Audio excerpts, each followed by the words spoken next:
Now, you appeared on the Arthur Godfrey's Talent Scout in 1951.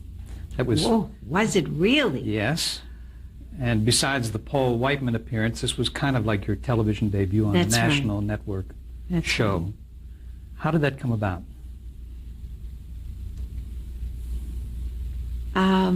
Dear. Arthur Godfrey was a major star at that time. He, television and radio, simultaneously. Mm-hmm. I think he was possibly one of the biggest American stars in the world. The Arthur Godfrey talent show was something that I wanted. And So you were watching that show every week? yes, because I felt it was something that I could do. I was in the High School of Music and Art, and my friend, whose name was Alyssa Oppenheimer, we rehearsed sometimes together, and she played a lovely song called Tenderly, which became a hit by Sarah Vaughan, major hit, and I tried to emulate Sarah Vaughan, and we decided that we were going to audition for the Arthur Godfrey show. So we did, and we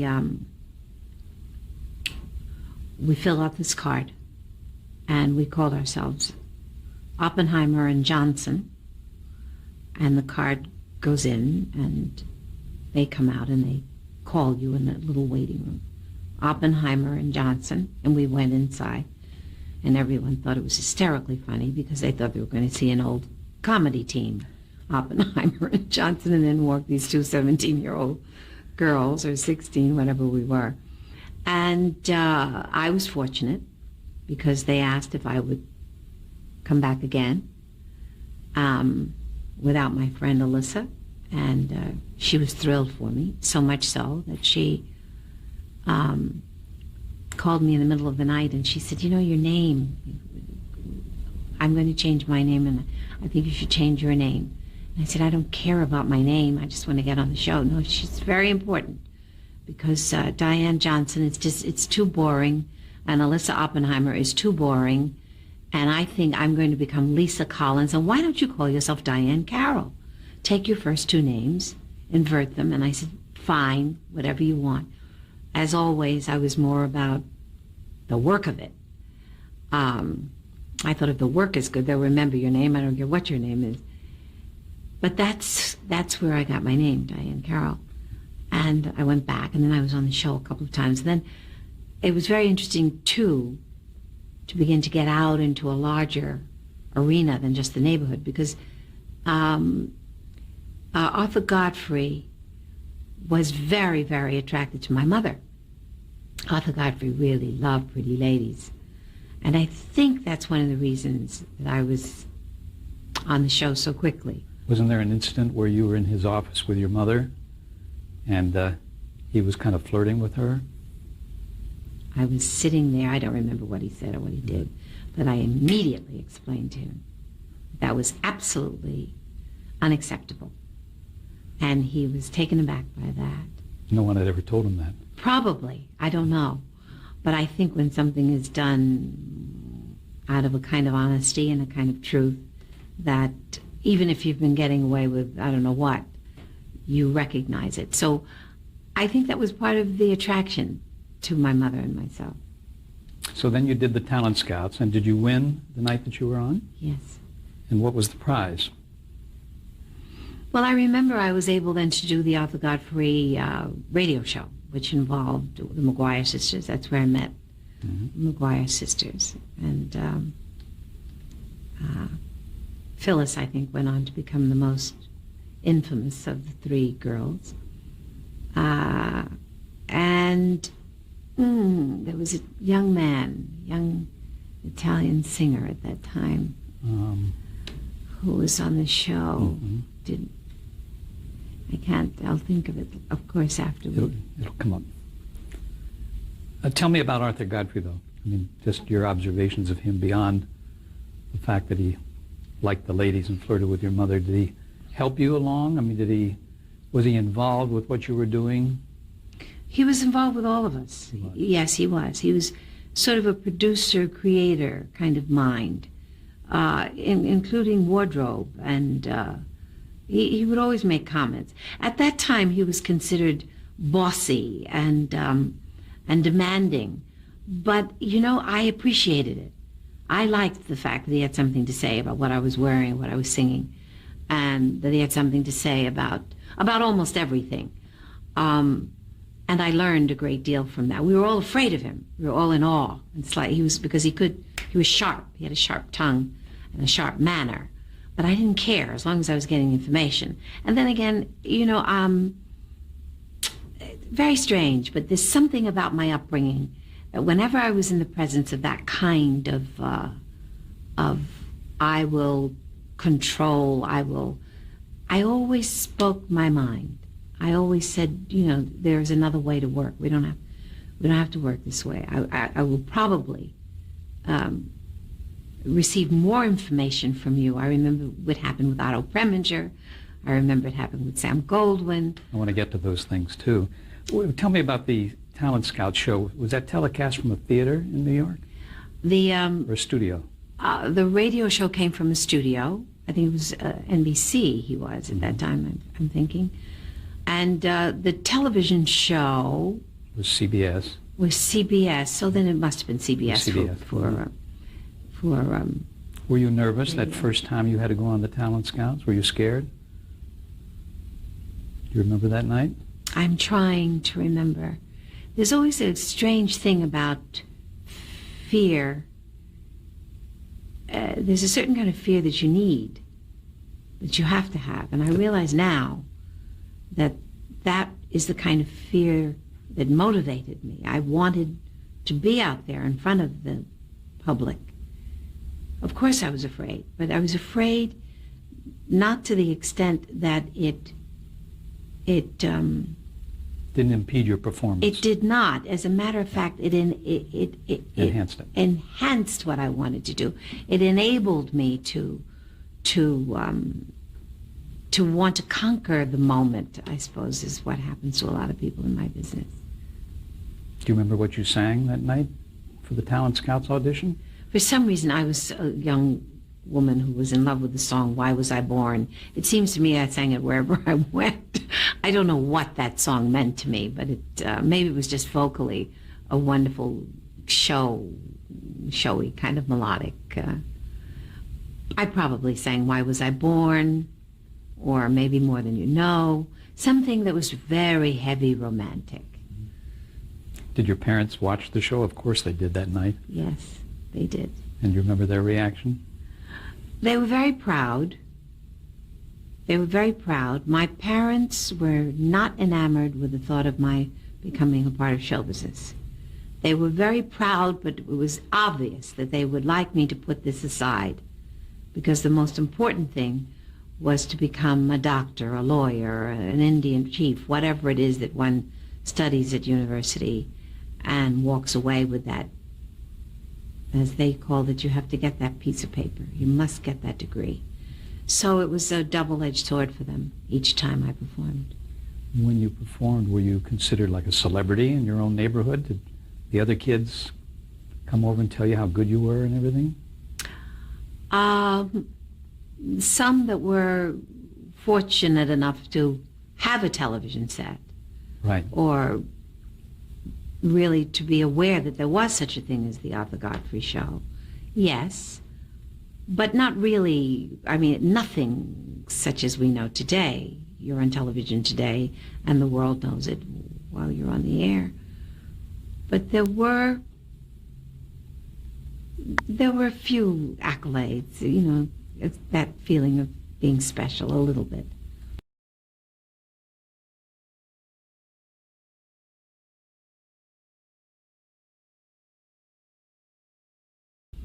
On the radio show, did you perform a number of times? Were you on for a certain number of weeks? Yes, and we were constantly rehearsing and constantly performing. And it was a great training ground because everything we needed was always provided. I'm very grateful to those early days on CBS with Arthur Godfrey. Did you learn a lot in terms of your singing? I mean, in terms of selecting a style for yourself? I think the style was beginning to evolve, but the seriousness of rehearsing, the seriousness of the business of it was certainly in the air. Everyone was very, very serious about what we were doing. And the McGuire sisters, and as I say, in particular Phyllis, she was very helpful about wardrobe and thoughts about makeup. Grooming was very important to Arthur Godfrey. So, as I say, it was a great training ground. I was very young. It was a great place to be.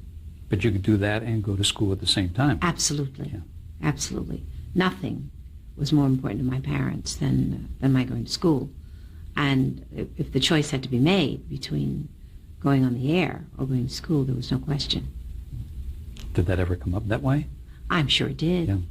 Now, in 1953, you graduated from high school. What were your career goals at that time? And I'm sure you felt your parents' influence about going to college, right? Yes. I think I've been telling a little fib. I thought it was 1954. Well, All it could right. be. You know, a year becomes very important after a certain point in one's life. There was never any doubt that I would go to college. That was what my father worked for. That was what we talked about. And Howard University was their dream for me. Howard University was the most important college, black college in the United States at that time. And that was exactly their direction.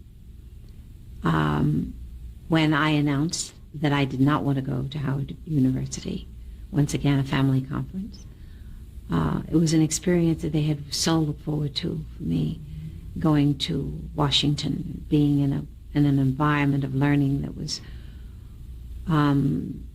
run predominantly by blacks and concentrating on the information that should be given to all Americans, but at that time it was given in the black universities. And I said, I can't go. I can't leave New York City. And finally we decided that I would go to NYU, and I would be allowed during that time to model so that I could help with the financial situation. What did you study there at NYU? I studied, and I think today I still have incompletes in history, psychology. But you hadn't selected a major. It would have been psychology, most assuredly. If you went. I was always interested in younger people and their emotional problems. I suppose I had my own to deal with, and I thought I could study and help myself, and therefore learn to help others.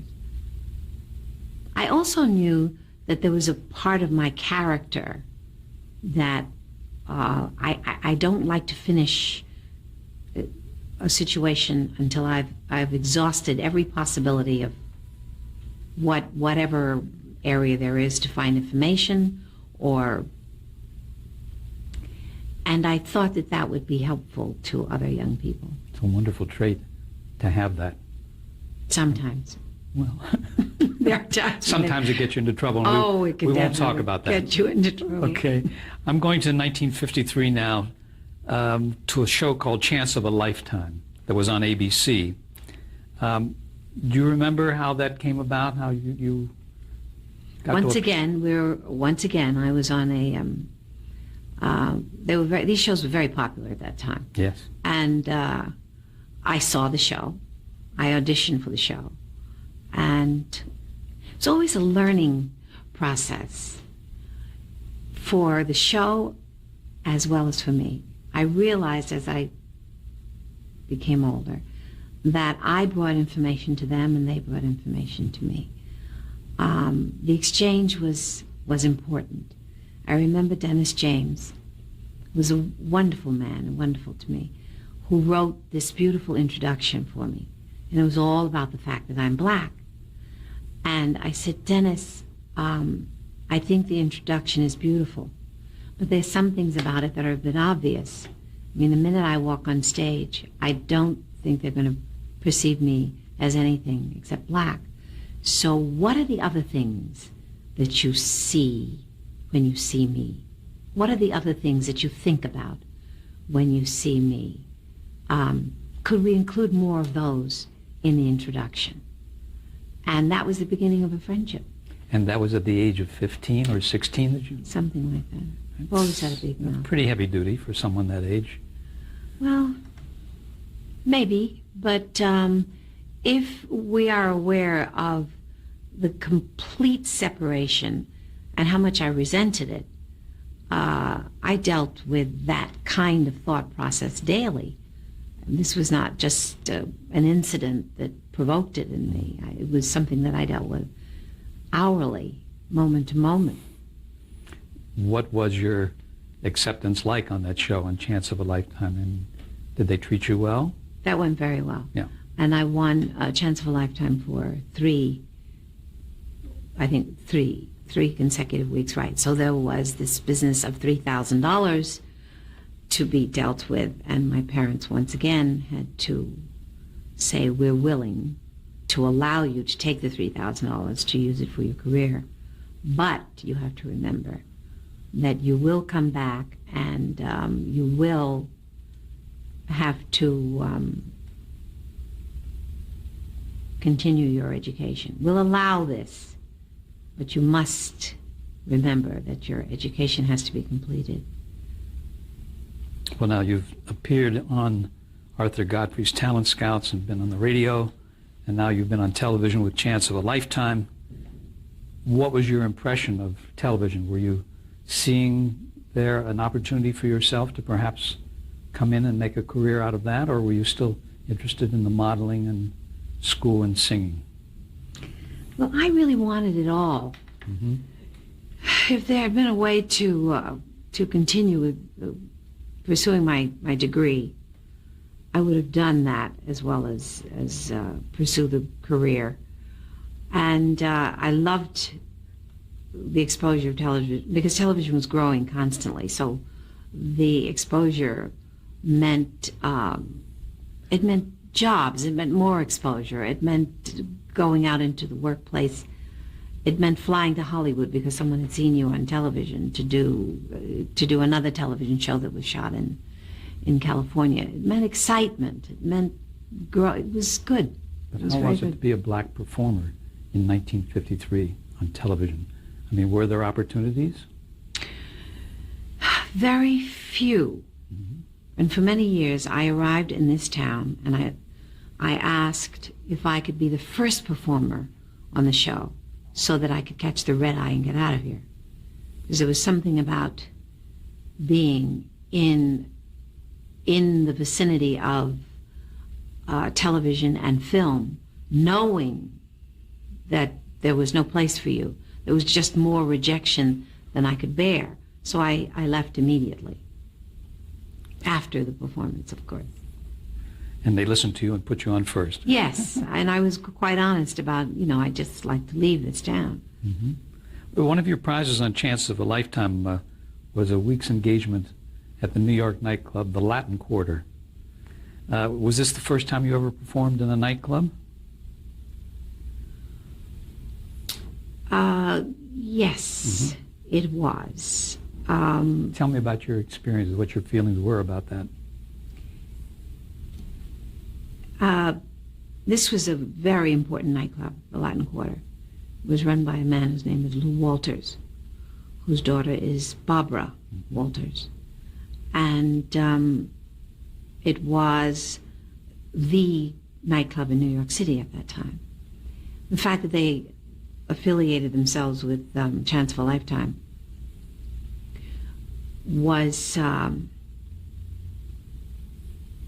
me, glorious, because when you are chosen as the winner, there's more grooming by the Lou Walters office.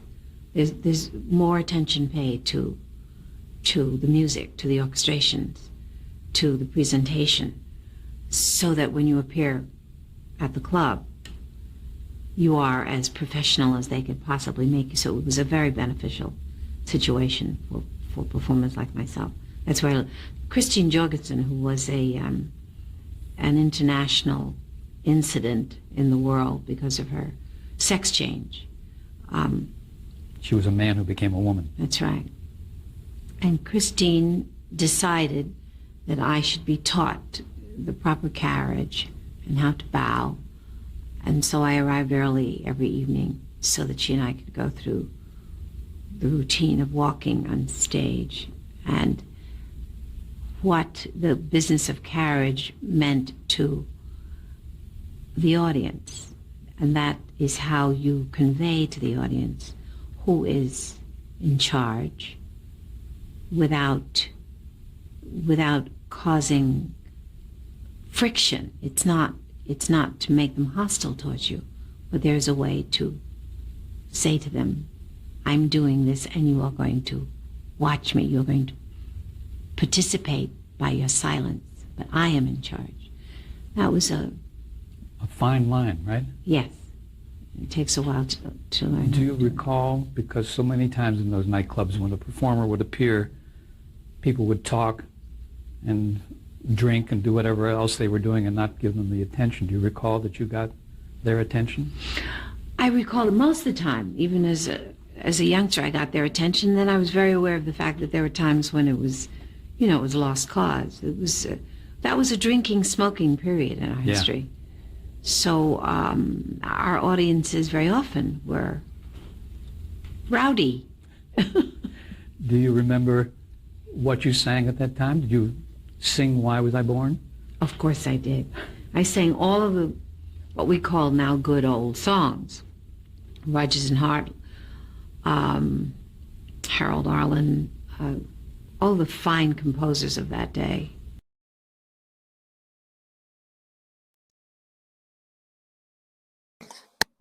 Duke Ellington.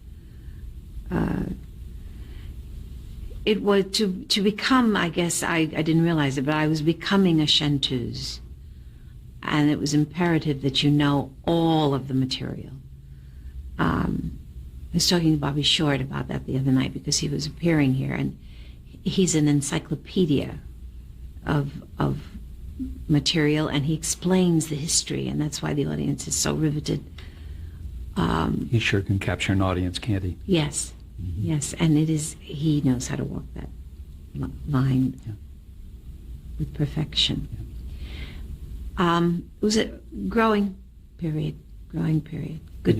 You were helped out, too, by a man at the Latin Quarter by the name of Chuck Wood. Very much so. He became very important in your life. Very much so. Tell us about that. He was a very, very dedicated man, very loving man, very dedicated to theater, and all of a sudden, very involved in my life. He wanted to make sure that I understood all the classics, and he took me to the theater almost every night to see whatever. It didn't have to be drama, musical, and my parents were very comfortable with that, and very often I would stay in New York City with Chuck. Chuck made my parents comfortable primarily because his sexuality was not heterosexual. And I became his baby sister, this big German guy with blonde hair and blue eyes. What did he teach you? More than I could ever tell you. First of all, I rehearsed every day, all day. We rehearsed in the morning and we broke for lunch. And then we came back and we discussed what we would rehearse in the morning, and then we would rehearse until dinner. And very often then we would call my parents and explain that there was something that I had to see in the theater. We'd go to the theater. Then we'd go back to his place. He'd make a fire, give me something to read, go in the kitchen. He would cook. I would read. He'd come out. He'd discuss it with me. If it was a play, he'd run the scene with me.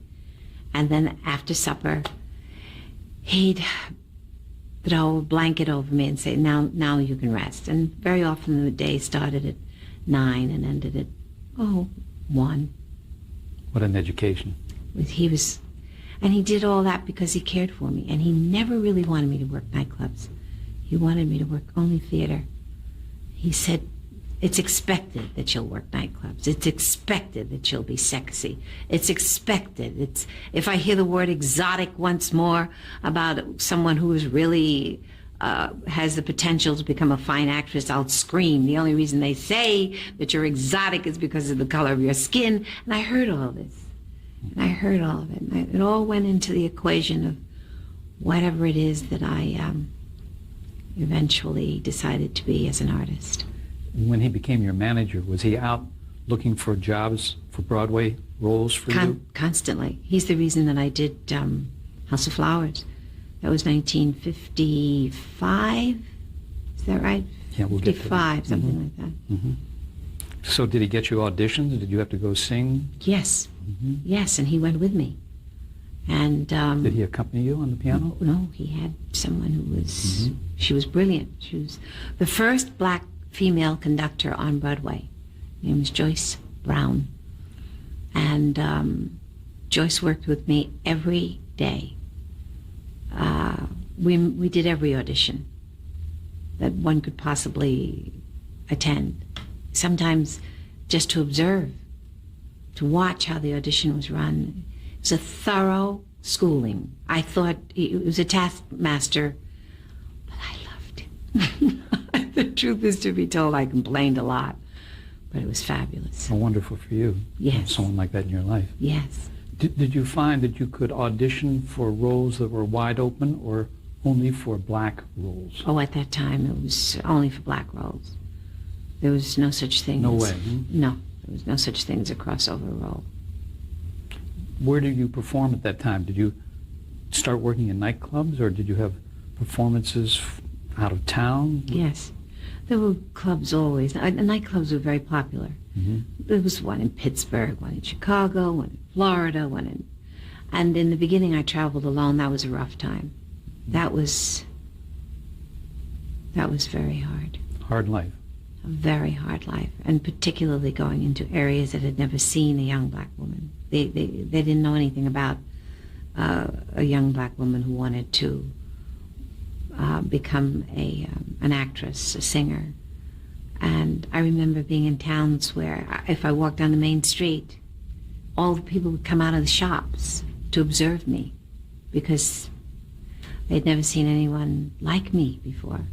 What about where you could stay? Were there restrictions on that? Yes. The Lou Walters office had to research that very carefully because my parents were not happy about the fact that I was traveling alone. When they could afford it, sometimes the pianist would go, but more often than not I was alone and lonely and confined to the living area, except when I was taken to the performing area and then back to the living area. So I learned a lot about being alone. You, in 1954, left NYU. What kind of a reaction did that have on your parents? What one might expect. It was negative. It was with the promise that I would return and finish my education.